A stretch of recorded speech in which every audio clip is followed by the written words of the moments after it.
What up, everybody? Usually it's me that's interviewing people and grilling them on their products and services. But today, CJ is going to be grilling me on Becoming Her, which is a program that I just opened up for the public for people to jump into.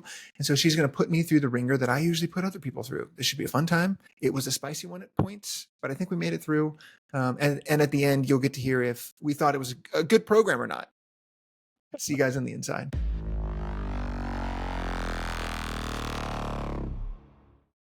Welcome back, party peeps. This week, CJ's putting me on the chopping block because Becoming Her, my program, has just released. We're filling it up right now. So CJ is going to put me through our own process for our own program, or my own program, I guess. So I'm excited. CJ's our producer. If you don't know her, say what's up, CJ. Hi. Hello, everybody. So we have a list of new questions actually that we're going to be introducing moving forward and into season 3. So we're putting those to the test right now with Becoming Her. So I'm super excited. I'm running this interview today. I'm excited to see what we come up with. We didn't really plan this, and so this is all completely off the dome. Authentic answers. Entrepreneur 101. We had somebody literally one of the coolest people we'll have interviewed yet. With Conceivable. I don't know if you saw them on the schedule or not, CJ, but a women's fertility AI supplement, full biometric ecosystem thing. I was so excited for that. But nevertheless, we are here and we made the audible because CJ's a savage. So here we go. All right, yeah, so keep an eye out for that. But until then, let's find out what's going on with Becoming Her. All right, we will jump right in with question 1, which we ask all of our brands. Tell us what Becoming Her is and why we should care in 60 seconds. Beautiful. Becoming Her is a 63-day reset that heals heartbreak and prepares you for modern dating using neuroscience. It's that simple. We can go deeper, but that is the bottom line. Yeah, we will go deeper. I think that's the quickest you've ever been with an answer. Oh my gosh. Thank you. I've been practicing. So Becoming Her is about healing heartbreak. Can you talk to us about the backstory behind Becoming Her? Was there an aha moment that sparked the idea? Yeah, I mean, my own personal journey. I mean, I without a doubt, this has happened a couple times. I usually have long-term relationships. I have a couple-year relationships generally. My most recent one was an enigma in relation to, it was shorter. It was about a year. I think it was 9 months. But I noticed the pattern between that, my most recent relationship and now, and my previous relationship, the one that was 2 or 3 years, and what happened between that relationship and my most recent one. And I just was noticing this pattern. And the same thing with the girl before that too. And it's what I call the gap. It's that point where you are not destroyed anymore, but you're also not really free. And I started calling it the gap as I was working on healing between my most recent breakup and now, and just reflecting and kind of understanding okay, what can I do differently this time? And just some of the development I was doing myself. And then I started to look for resources and different things for people in that gap. And then I realized there isn't many resources for people in the gap. And I started to really kind of think, that's where I really started to form the hypothesis. Maybe this is one of the biggest reasons modern dating is so wild, is because no one knows how to navigate this gap very well. And everybody is talking about pickup lines and first date ideas and all this stuff on the relationship side. And then on the breakup side, they're talking about heartbreak and getting your ex back and all this toxic stuff. But no one's really talking about that middle space. What's the journey between the ending of one thing and the beginning of a new thing? What is the middle? What does that look like? And so I was going through that, and I'm going through it myself. I'm through some of the initial phases and things. And so that's really where it started in relation to how I decided to build it out. And it's really what I've been doing too. That's the other thing actually, is when I looked at my clients, my current clients, I'm wait a second, my clients who are the most successful in relation to they come out of working with me one-on-one and they're holy shit, my entire life has changed. Why? What happened? And it was when I looked, navigating that gap and helping them through that and coming out that on the other side using neuroscience and internal family system. So that's the other thing. I totally forgot about that. Nice. So you've already kind of addressed what the gap in the market is there that's not being solved by the current industry. It's just there's kind of nothing for this middle phase. Would you kind of refer to this gap as a period of personal development? Yeah, I mean, I think 1,000-foot view. Yeah, definitely some personal development that's happening inside of there. It's really shifting from an external to internal view of the world to an internal to external view of the world. And then also something I hear a ton, and I recognize inside of myself as well, is there's this concept of like, I feel like I've done this personal work before. I've been in this gap before. I did the books. I read the things. I went to the therapy. I did all whatever, but I still end up in the same types of relationships. And it's like, got it. Okay. So what's really happening is you're doing some surface level healing. And that's why I kind of hesitated at personal development, because a lot of personal development can kind of be surface level, but not really getting into the deep rooted like trauma or baggage or attachment wounds and things like that. And into those deep rooted patterns and habits and triggers and wounding that leads you back to the same thing over and over again. So I think in general, yes, personal development is a piece of it. Rebuilding your social network, rebuilding your habits, patterns, routines, as far as exercise, sleep, nutrition, social connection, play, like all that kind of stuff, like general personal development. I do think the missing piece is deeper work on the actual things that lead you back to the same relationship over and over and over and over again. Okay. So we have like kind of these two spheres. We've got like the dating and relationship sphere, and then like the mental health therapy sphere. Why were current solutions not good enough in both of these? And why did that lead you to develop Becoming Her? Perfect. So one of the biggest things I hear, honestly, from either side of those, more on the like breakup, healing from breakup, or like healing from heartbreak and like navigating the gap side of things, is that it's a lot of talking. They have lots of conversations. They are learning more information necessarily, but they're not implementing anything new. Their behaviors aren't changing. Their identity isn't changing. For your brain to change, really, you got to take action. You got to do things. You got to implement things. And so there's a lot of information out there. People can go to ChatGPT and get information, but ChatGPT will not, if not prompted correctly. Like, it can help you with this if you know how to prompt it correctly, but it will not. It will just parrot back things to you and leave you in this like cycle of essentially repeating what you want it to say, unless you know how to prompt it to challenge you and to push you and help you implement things. Even then, it's not going to call you on a random Tuesday morning and be like, hey, did you go to the gym today? Necessarily. It's just not there yet. And so implementation and accountability are two really big things that are lacking with all of the current solutions, whether it's therapy, whether it's a self-help book, whether it's like an online course or something like that. Just information, just not it anymore. It's not cutting it anymore. People need help actually changing, doing the day-to-day things to shift their behavior, habits, patterns, routines, like those types of things, not just the information. The other side of that is the like deeper trauma work, is going deeper into the neuroscience and the science. Like, I hear this. I literally was just on a sales call today, and one of the lady was saying that so many of these other programs are kumbaya in the forest and like, let's manifest and touch grass. And it's all about all of this like stuff that she's just kind of like, what the hell? But yours is science backed. All the things are science backed. It's 63 days for a reason. It's structured in a way for a reason. Like, so having a neuroscience backing and being able to get into the deeper rooted things, talking with or reading a book is not going to dig into your psyche like someone asking you questions and digging into patterns and things that are going on. Like, if you tend to be a fixer, like learning about being a people pleaser and being a fixer is not the same as asking that part of you, what are you afraid would happen if you couldn't fix? Where did you learn that from? Like, how old do you think I am? And listening to what it says, and then asking follow-up questions and doing that deeper stuff. So it's like they're trying to get from 0 to 1, but they're only going 0.2 with all the other stuff.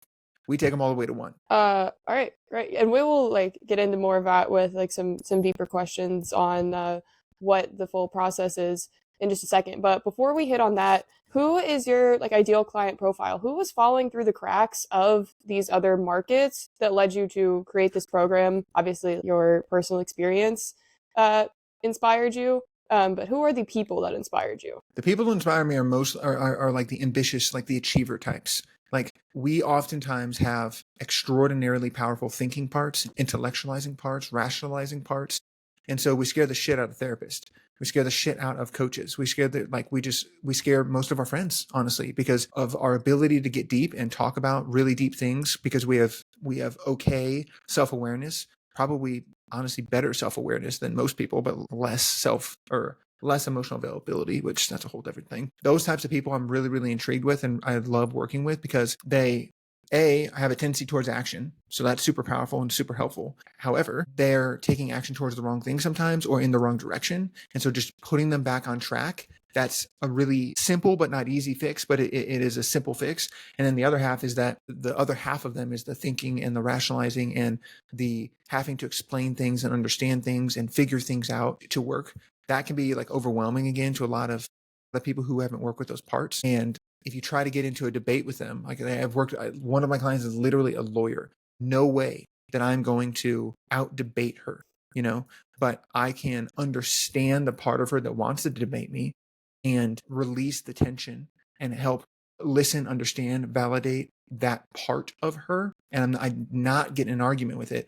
And a lot of those types of people will sit in front of a therapist and be like, yeah, here's my patterns. Here's what happened in my past. Here's the things. Here's the wounds I probably have. And boom, boom, boom, boom. And like a therapist or a coach or someone is like, what am I supposed to do now? Because that thinking and rationalizing part is just so freaking powerful that it can explain it away and debate and stuff. And so that is, if I got super in depth on like who I'm looking at, like, I feel like that's like a core, like they want to think away their emotional pains. They don't want to get into their feelings and they don't know how to separate themselves from that thinker or intellectualizer or rationalizer. And so that's the thing that drives their healing, but it is a part of them. It is not who they are. And if they don't heal as who they really are, their self, then they're not really ever doing the healing because they're scared to, because de-identifying with that thinker is really terrifying and like an identity crisis. But that's a huge part of the healing process for them. So I would say that's one of the big archetypes. I could probably give some other things, like they're doctors, lawyers, executives, sales, CEOs, entrepreneurs, like high level, like demographic stuff as well. Late 20s, late 40s is kind of the range. So becoming her is for women, obviously, but becoming him is coming soon, but becoming her is for women as well. So it's mostly women. That's the main demographic that I work with. Right. So with all of that, I think we've touched on it in a few different places. Let's talk about what your edge is. So let's say I have a therapist who works really, really well for me. Like I feel like I'm making progress in my healing. Why would I use becoming her instead? If you feel like you're making progress, you shouldn't. I mean, like you should not. Like, don't sacrifice what's working for something that you don't know about yet. I would never suggest someone does that. They come to me. Generally, people come to us and me when it's not working. Like they go to a psychiatrist that just only has 15 minutes for them and is only giving the meds and updating their meds, but doesn't have time to talk. Or they've talked their problems into oblivion and it's just not working. They want to go deeper. But if you're with a therapist or a coach or a priest, I don't care if it's working. It's actually getting you different results.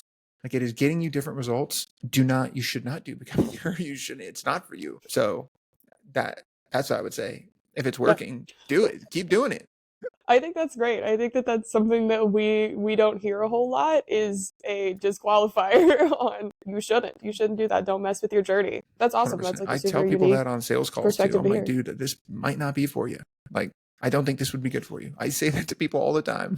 So we're talking about things just like not working for people that leads them to come to you. What do you do that no one else does? A big piece of what I do is internal family systems. Like a big piece of it comes from IFS. I would say one of the core things that it differentiates what a lot of people go to, like a traditional therapist that's trauma informed, but there's a difference between like being trauma informed and a trauma therapist. And the analogy I give people all the time that clicks for them is just because someone knows CPR doesn't mean you want them to operate on your heart, right? They can be trained in CPR and help you in a moment of crisis and need, right? Doing CPR. But that does not mean they're going to be the one doing the operation on your heart. There's a big difference. Same thing, trauma informed, they know the big picture things, they can validate, they can understand, they know to ask what happened to you, not why did you do this or those types of things. Like they know some of that language and vernacular. That's really different from being able to actually do the surgery, if you will, of getting into the trauma. And when I say getting into the trauma, that leads me to the second thing that is different, I believe in myself, is IFS doesn't take people into their trauma. It helps them witness parts of them that went through trauma and rescue them. And so it completes the circuit. A lot of trauma-informed therapy or therapies that are not like trauma therapies will take people to a certain point and maybe help them process and like understand the feelings, thoughts, actions, beliefs, things like that were formed in those moments, the stories they're telling, the meaning they made, all that kind of stuff. And then the session ends and that part of them that's stuck in that traumatic loop, that's stuck in their implicit memory, doesn't get rescued. It stays there. IFS has a way to take that vulnerable part out of the past and bring it and reintegrate it into the system and help your system understand that I'm older now. This is no longer happening. I'm in a safer environment. I have new resources and skills and people and all sorts of stuff around me to help me. And it can actually like heal that trauma and pull that wound, that wounded part, that burdened part out of that traumatic loop and release it and unburden it. And what happens then is you have all these protective mechanisms, right? You became a people pleaser and an achiever and all of these things to keep shame, abandonment, and humiliation away from you.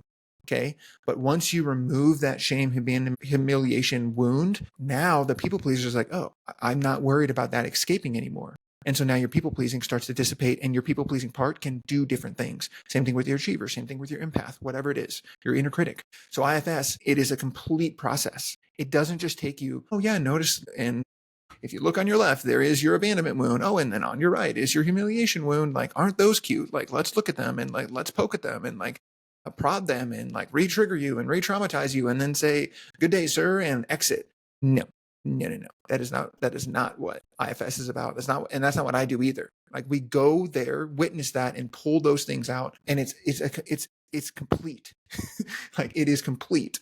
That is the thing that most people miss, and it is most often they tell me on calls, like I could explain these wounds to you like nobody's business, but I no idea how to rescue them or how to change them, or how to shift them, or how to actually do something about them. That I would say is like the absolute number one thing that would be different. And then adding in the neuroscience is another piece of it, but that is the most important one of what I just articulated. All right. So, I mean, that's awesome. And like definitely IFS, like a lot of people haven't heard about it. And it's of course like something that we need because like we know that a lot of the times like traditional therapy methods just don't work for people. This is something you and I have talked about a lot. So in addition to IFS, I kind of have a combination question here.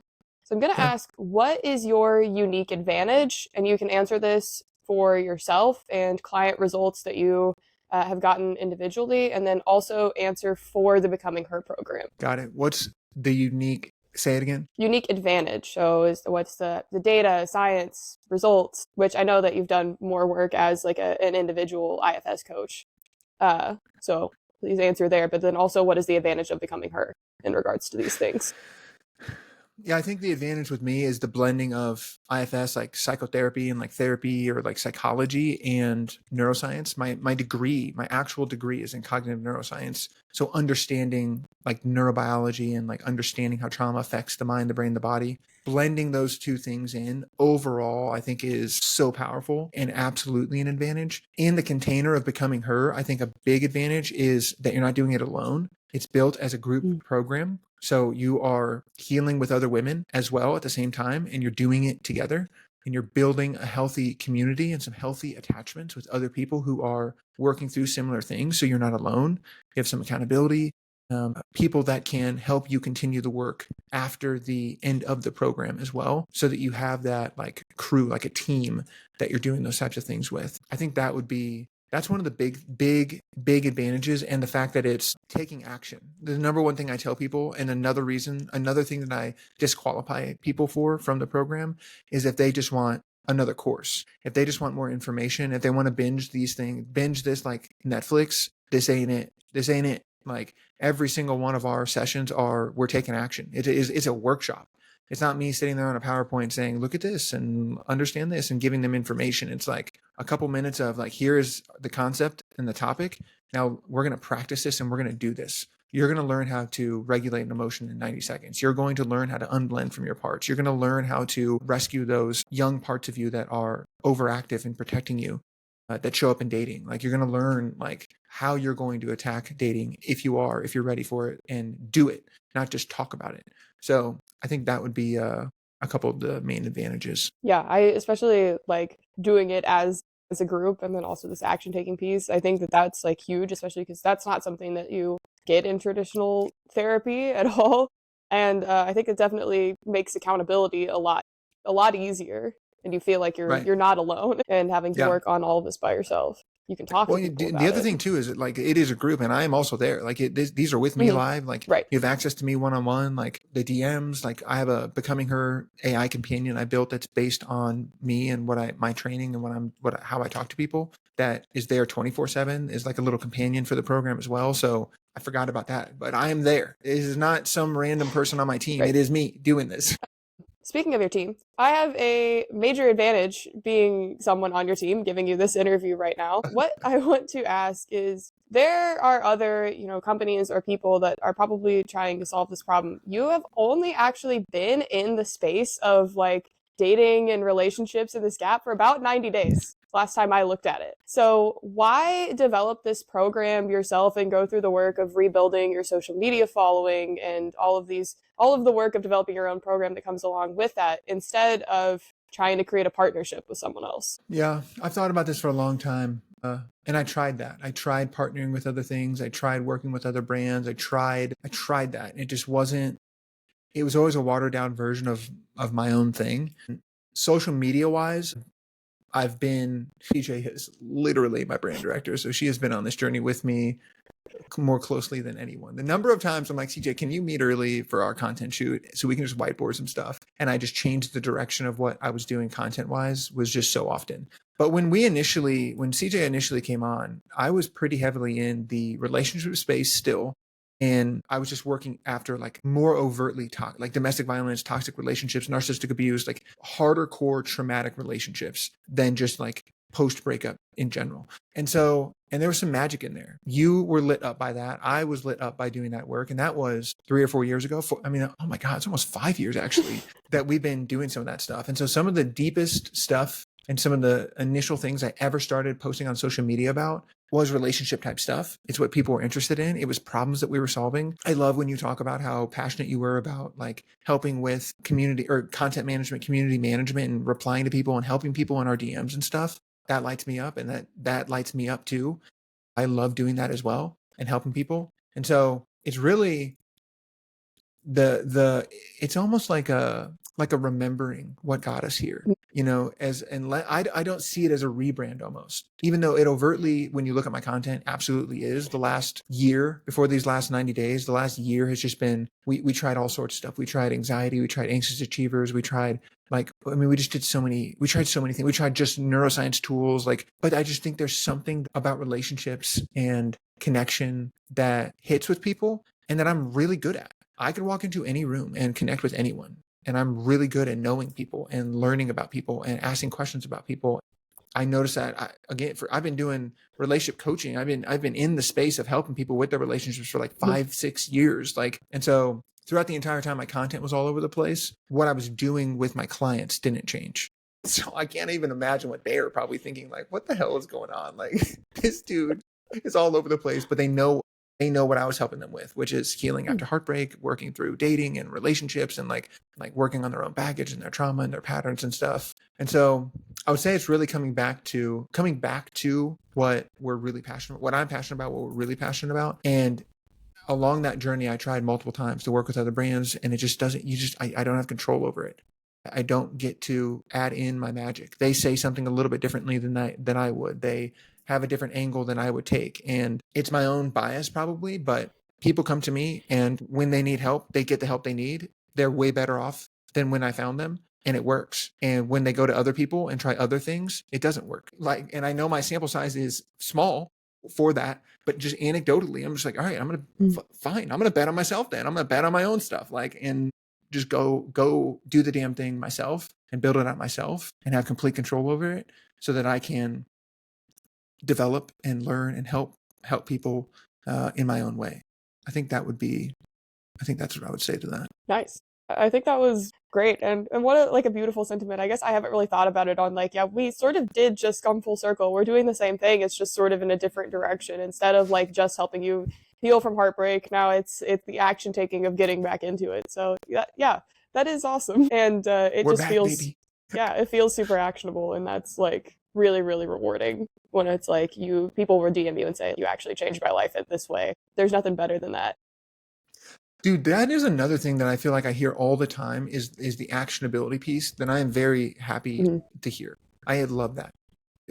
I was on a call yesterday with a lady that was saying, I binge watched like so much of your content, and you see these pieces of content from other people that are like, here's a 4 sentence text to send the person. And it was just something that they copied from some other creator or something like that. And then she was like, and then you go to their page and there's not really anything else there, but you post something literally every single day, and every single thing, there's like, here's the actionable thing that you should do next. Here's what to do. Here's what to do. Here's what to do. Here's the actions to take.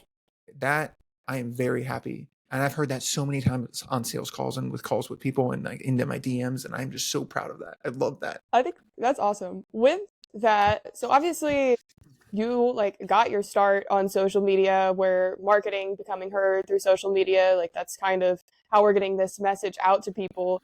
And since we've already discussed a little bit the things that have gone wrong with like maybe other companies or in the space in general, I want to ask, what is social media getting wrong about this? Or have you seen any advice on social media that is just so wrong that it makes you have to solve this problem? Yeah, dude. Yeah, God, so much. The biggest thing, the number one thing that social media gets wrong about relationships and dating and healing heartbreak is it sets people's expectations up in a negative way. Okay. There's research out of the Netherlands that neuroscientists took groups of people, put them into lab settings, and had speakers playing white noise. And they told the participants, when you hear the song, A White Christmas, in that white noise, press this red button. And like 2/3 of the participants clicked the red button at least one time while they were in the lab, even though the song A White Christmas never played in the white noise, not even a single time, not even for a single second. Okay. And so they're like, what? How does that possible? Okay. Your brain predicts the world and creates your reality based on your expectations and the predictions it has stored in your neocortex. It's a prediction engine, quite literally. And so what happens is social media is all men are bad, all women are toxic, patriarchy, matriarchy, dating is negative. You can't go up to a girl, you can't be kind to a girl. Guys are all narcissists and pigs, and like all of these things, all of this negativity, and it creates this dating apps are dead, and IRL doesn't work either because people won't come up and talk to me, and all of this negative stuff sets your expectations to then find those things, right? And we are like predicting those things into our reality. And that is the number one thing that social media that I try my hardest to be the exact opposite voice in the space, that dating and relationships do not have to be modern dating is not dead. It doesn't have to be dead. Over 50% of people are in a relationship. So it's like, okay, like, so even statistically, a lot of the stuff that people talk about is just not true. It is not as bad as you think. 2% of women, that stat might be off. It might be 82%. Doesn't matter. Way over 50% of women would prefer if a guy came up and talked to them. And this is where I don't know, because it's either 87 or 92 or 92, 87, but 82 or 92% of guys think that women wouldn't want them to do that. So they don't. And so it's like, because they've heard about it on social media, or they're watching some red pill content that's like, oh, you need to be jacked and have a ton of money and you need to treat people like shit to get attention. And it's like, no, that's not true either. And when you actually ask women like the things that they need and want in a relationship, like none of the things that you would expect are like the tops of their list.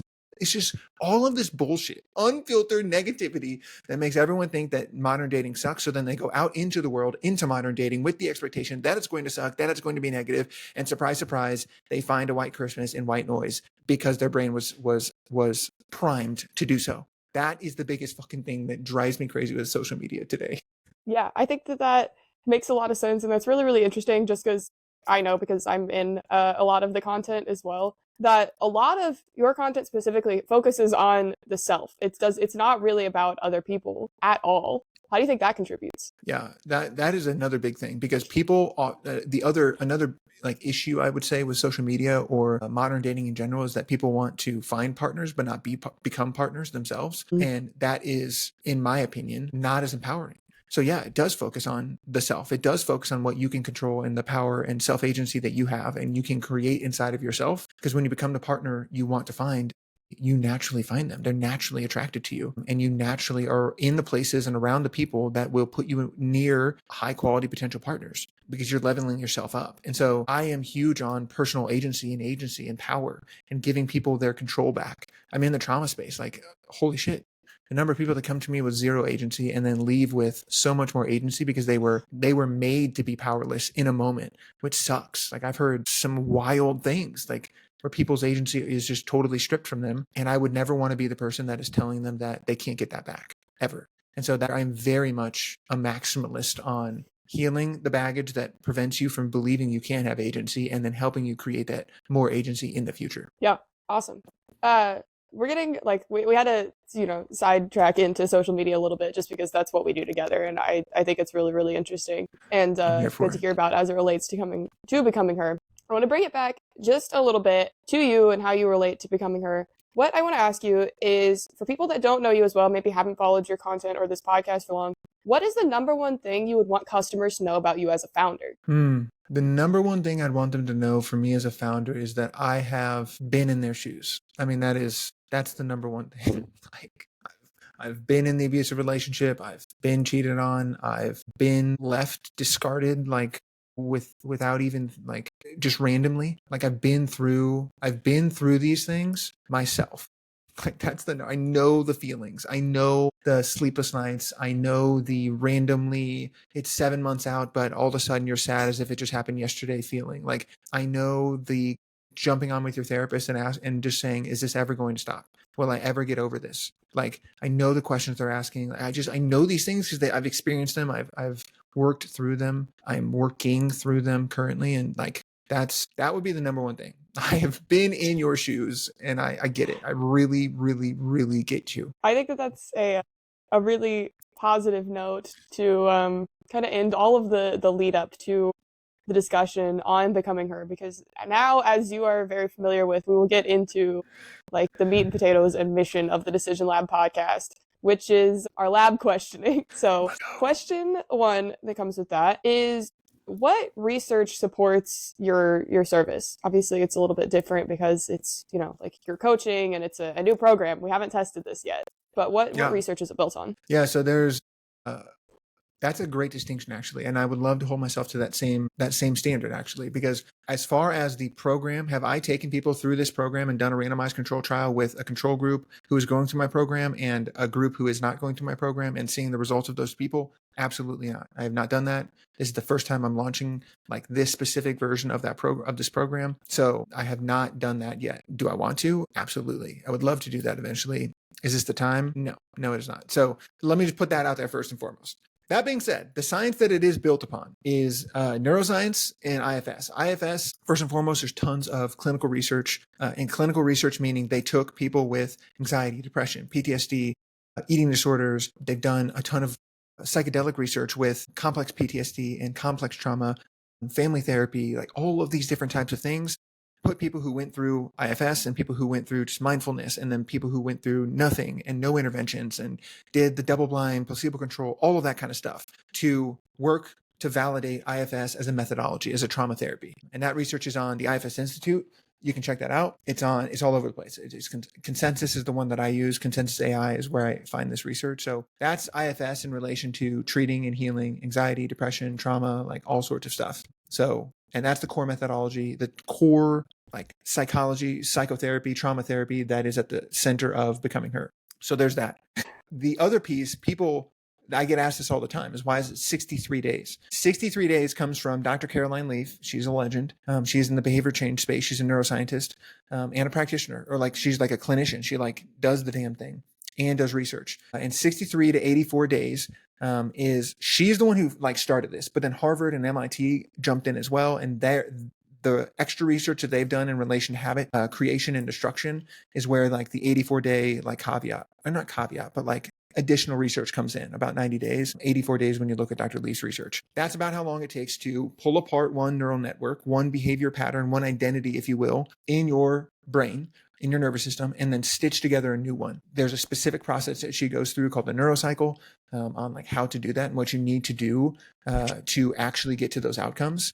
And she has done tons of research with tons of participants in all sorts of different environments and types of people and demographics and all sorts of stuff to kind of validate her neurocycle process, which is the 63-day program for, she calls it mind management. That's her wording or whatever. My flavor is taking that same concept, extrapolating it over 63 days for her is becoming her. So the her, the capital HER, is the new identity people are creating. And that is what you're doing over that 63 day instead of a neurocycle, right? I just called it becoming her. And that's the underlying core of what we're doing in relation to like the neuroscience and why it's 63 days. The other piece is the other, I mentioned earlier that it's all about action. And at the center of what we do every week in the program is the action cycle, which is act, assess, adjust, act, assess, adjust. That comes from the literal scientific method itself. So the methodology that research is done with, the scientific method, is at the heart of this program. Like I literally just had someone ask me, are dating apps or IRL or in real life better for dating? And I was like, you should run an experiment. You should run an experiment. Use the action cycle and run an experiment, because there's not any, what's right for CJ might be wrong for Cody, right? Who knows? But if you run an experiment, you can figure that stuff out faster and more effectively than anyone else. And so at the core of the program is running experiments using the action cycle, which stems from, is essentially, is the like scientific method, but it is just simplified for usage among normal people. So those would be like the big three, like IFS, neuroscience, and then like literally the scientific method itself is what backs up the program scientifically. Yeah, of course. And I can have you send me sources and we can put those in the description below for you guys to check out. That's something we're big on. Now we have to ask the less fun side of this, which is, what are the risks, side effects, or downsides to becoming her? Oh yeah, for sure. So anytime you're doing trauma type work, risks, downside, some of those types of things is sometimes people will feel worse before they feel better. Sometimes you poke into something that you're not necessarily ready to, and that can be overwhelming to people and triggering to people. And that is absolutely something that has happened and with participants and with my private clients. Luckily enough, I'm trained in this stuff. And so it's never been something, there's never been something that I couldn't handle or help them work through. And so that is always a risk when you're poking into this type of psychological stuff. We have all sorts of precautions. We work with, like Amanda is a literal like clinician that helps out with some of this stuff. We have support resources and crisis management resources and stuff to like manage and watch out for those types of things. And then a lot of this really happens at the beginning. I don't let people who are in hardcore crisis into becoming her. I tell them this is not the right program for you, for where you're at right now. And I give them resources to help themselves before getting into a program that will just like blow them up because they're in too vulnerable of a space. And so a lot of that crisis management happens before the program, even when I'm on calls with them. And I'm just telling them like, hey, you need more exclusive help than what Becoming Her is designed to help you with.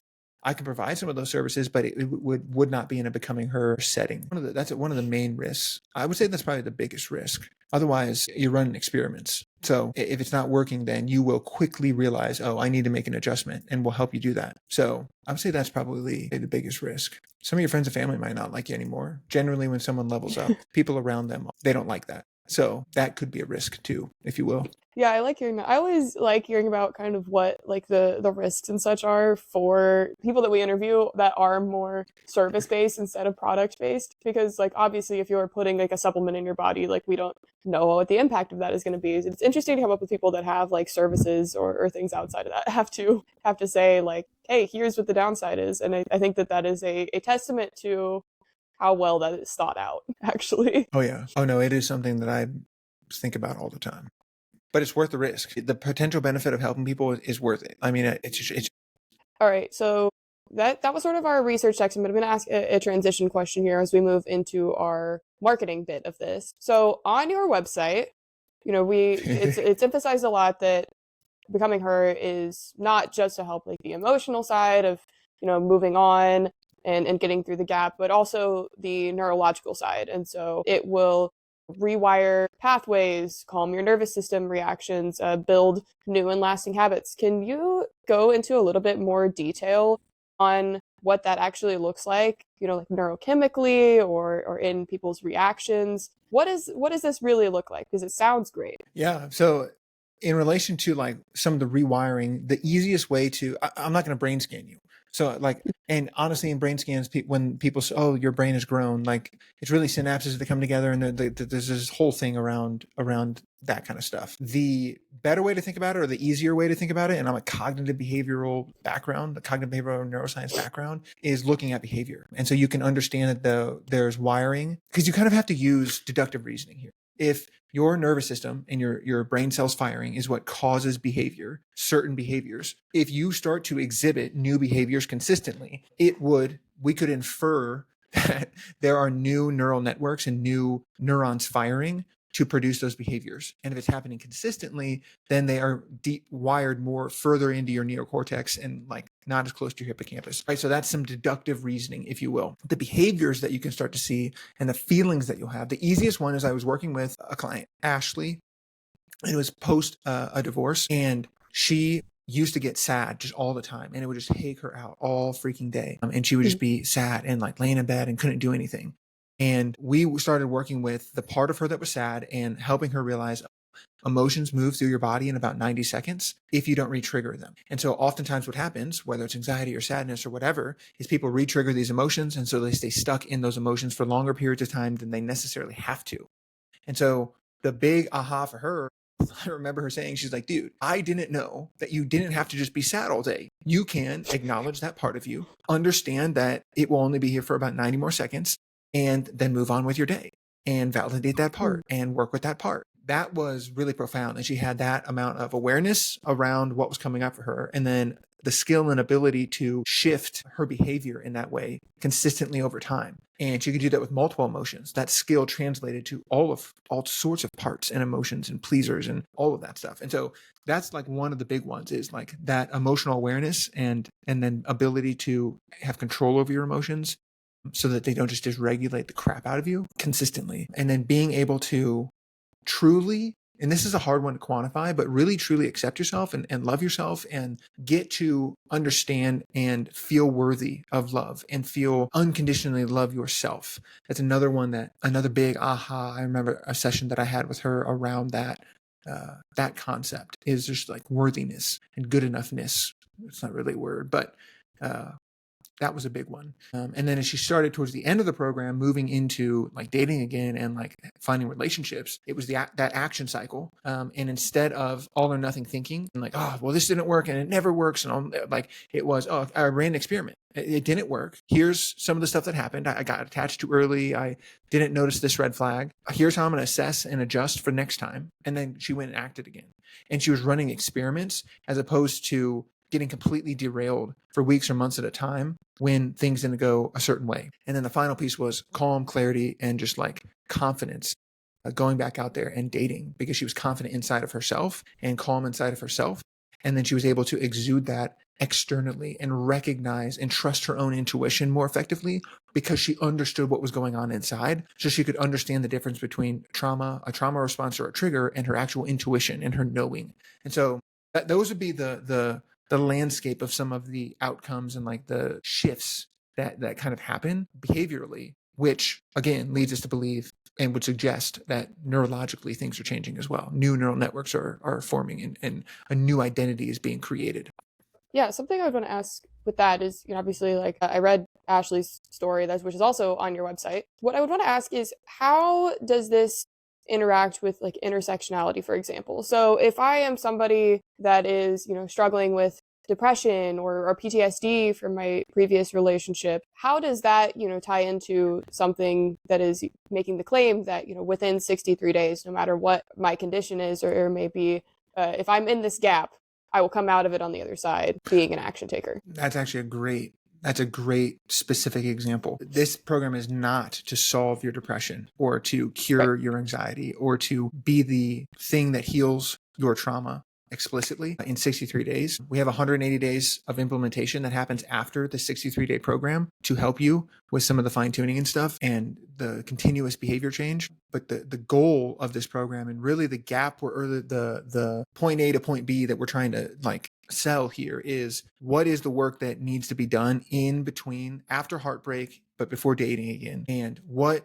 inner work do I need to look at? What trauma, what baggage, what triggers, what patterns, what voices in my head do I need to work with? What nervous system dysregulation do I need to work with to feel like I am ready, calm, clear, and confident to enter modern dating again? That is like the main outcome that we're working through. Will we work with anxious parts and depressed parts and sad parts and all of that kind of stuff throughout that process? Absolutely. Does that mean that those parts will be completely cured and we'll do the deepest trauma work in front of 15 other people? No, that is not what this program is for. And again, if that's someone's journey, I wouldn't let them in becoming her. I would work with them in a private setting. And it's like, okay, if your goal is to really work on anxiety or depression or like this trauma system, we can do that. Becoming her is probably not the place to do that deeper work. It would be in my private program where we're working one-on-one weekly and we have that container between the two of us, not a whole group. So that's a great clarifying point overall. So I think that it sounds like a lot of that is also dealt with in like the qualifying that you do beforehand. And so you're setting a really good bar for what your ICP is. I think that that's a good sign. So it's not that you have to be in a certain state to do this program. It's just that like if you are in crisis mode or have just a lot more to work through before reaching this point, you're pretty transparent about that. So that sounds good. Explicitly. It's on the landing page and website. Like I know who I can absolutely help. And I know who this program is not specifically for. And I'm very clear, especially when I'm working with people, about those things. So yeah, I am 100%. I know that something that we have talked about in regards to marketing is that it's actually kind of difficult for what you do just because you can't really have a specific measurable outcome, which is one of our questions that we ask, for brands, of course, is like what your specific measured outcome would be. But because everything is so personal, it's difficult to ask that. So what I want to ask is, what is bottom line for a client coming out of this program versus like top line? Like what is the bare minimum that you would consider a success for a client and like the absolute ideal? Yeah. So I've actually worked on this. We have more of a specific measurable than you'd think. We have a dating readiness quiz that they take before and after starting the program. So before the onboarding, they'll take this dating readiness quiz, which will help me and them understand where they're at and some of the things they're struggling with objectively. We also have them take lifestyle is kind of the wrong word, but it is measuring their exercise, their sleep, their nutrition, their social connection, their play, their habits, their patterns, their routines, and how they're doing in those areas. And usually after breakup, it's pretty bad. So that's like, we call it the body budget. They're a body budget quiz essentially, to kind of figure out like just physiologically, how are you doing with those basic things? And then the last one that we take is a stress and EQ test, like a stress quotient and an emotional intelligence test as well. What we generally find is a lot of people that I work with, they come in pretty emotionally intelligent, or at least they believe they're emotionally intelligent. But then when they actually do an inventory or like a test, like an assessment on their emotional intelligence, it's lower than they think. Their motivation is lower than they think. Ability to empathize and understand others is much, much, much lower than they think. Their ability to regulate their own emotions is much, much, much lower than they think. And those are like the pillars of emotional intelligence, like self-awareness, self-regulation, awareness of other people, empathy for other people, and like motivation are like the 5 things that it measures. And sometimes the self-awareness is pretty high, but again, the regulation is low. Regulation of around other people's emotions is low. Empathy for others is low. And they're lower than they think they are consciously. So we test that beforehand and then we test it afterwards as well. And their emotional intelligence increases, their ability to handle stress increases, and their daily habits, patterns, routines, the exercise, their sleep, their nutrition, social, hanging out with their friends, having time to play, reducing stress in their life, those metrics improve as well. They have habits in those areas as well. And so that would be, for me to consider it like a success, I would want to see those things. Like I would want to be able to, they are actually self-aware and understand their parts. They can regulate themselves. And as you start to really truly understand your own parts and your own self, you inevitably start to understand and get to know other people's parts more effectively. Because when I can start to say, oh, a part of me is anxious, a part of me is sad, a part of me was abandoned, a part of me is criticizing me. If CJ starts to criticize me, I'm like, oh, a part of CJ is criticizing me. And I've depersonalized it from you. And it instantly creates awareness of you that CJ has parts and empathy because, oh, that is a protective part of CJ trying to keep her safe from something, and I am the one that it's protecting her from at the current moment. It's not CJ doesn't like me. It's a part of her thinks that it needs to protect me, right?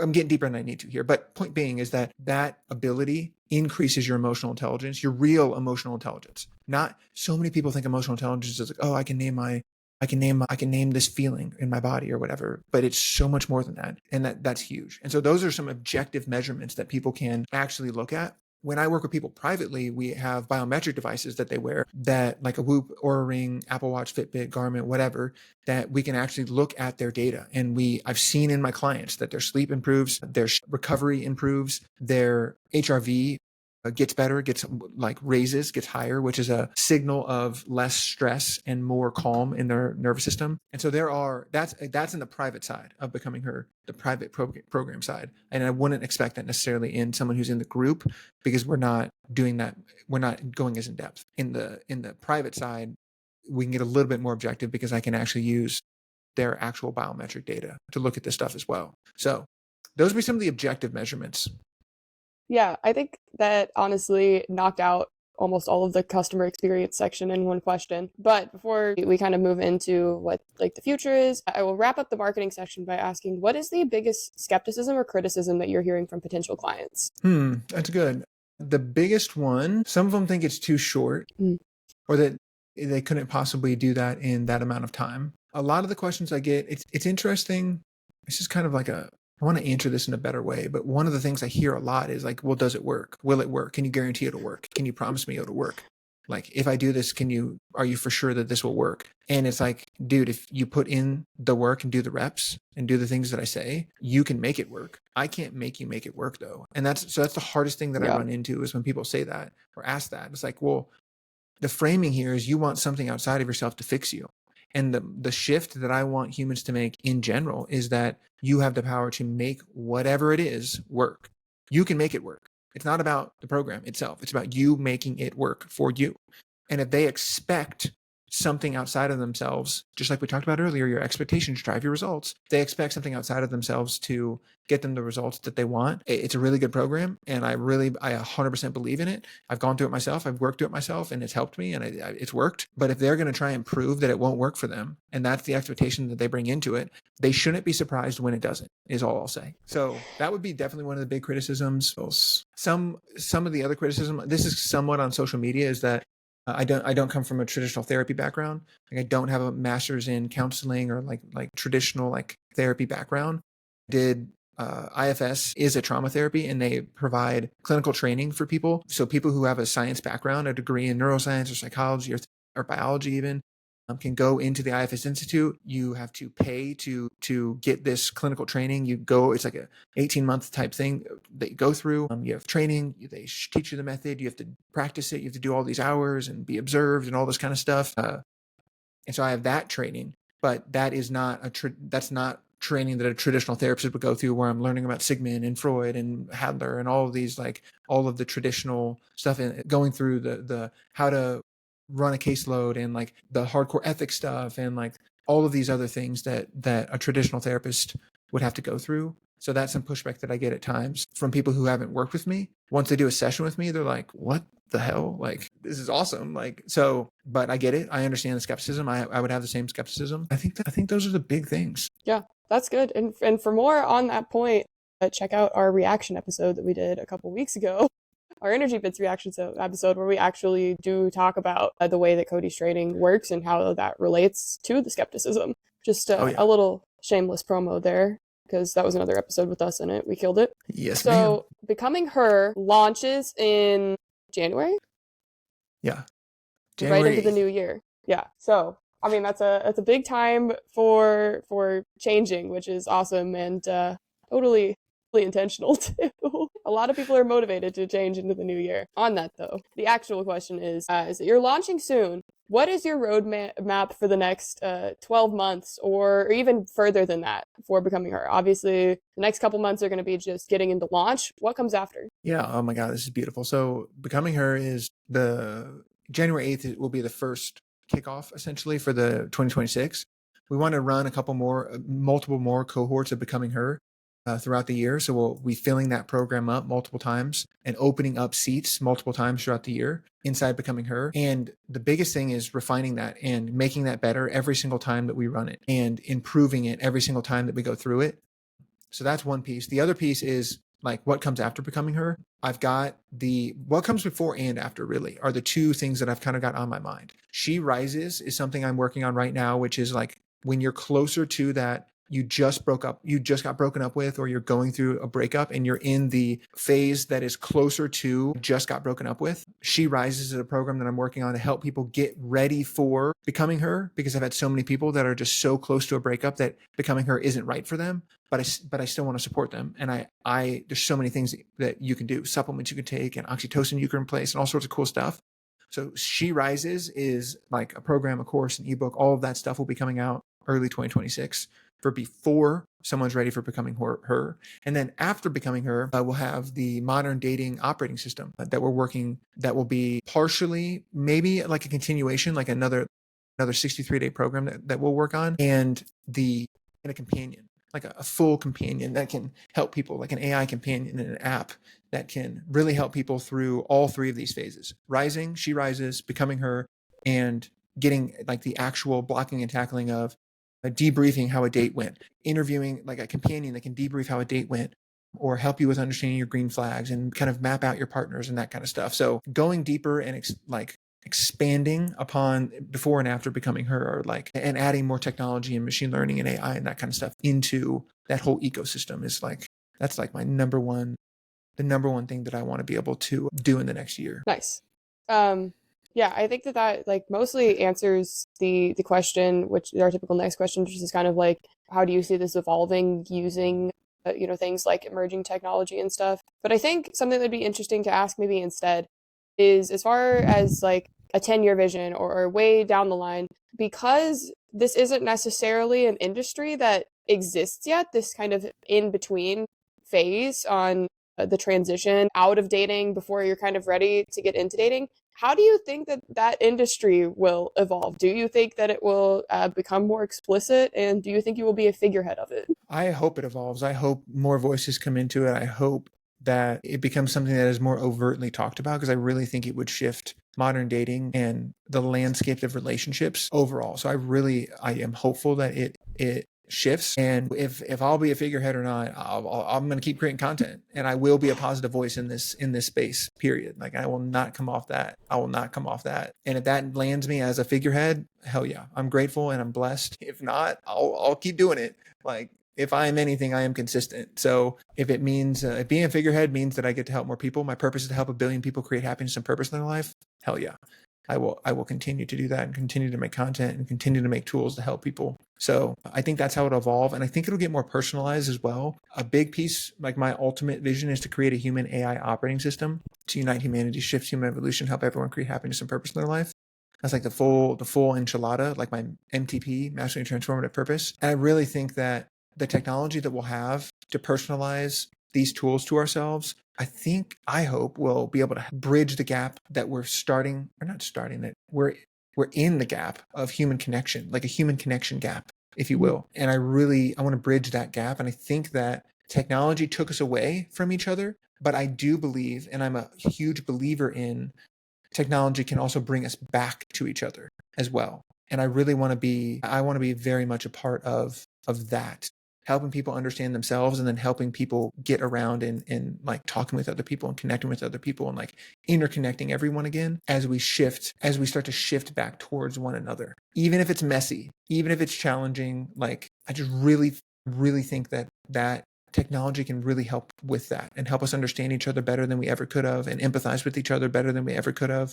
It's going to be messy. It's going to be so messy, but I'm here for it. I think it will.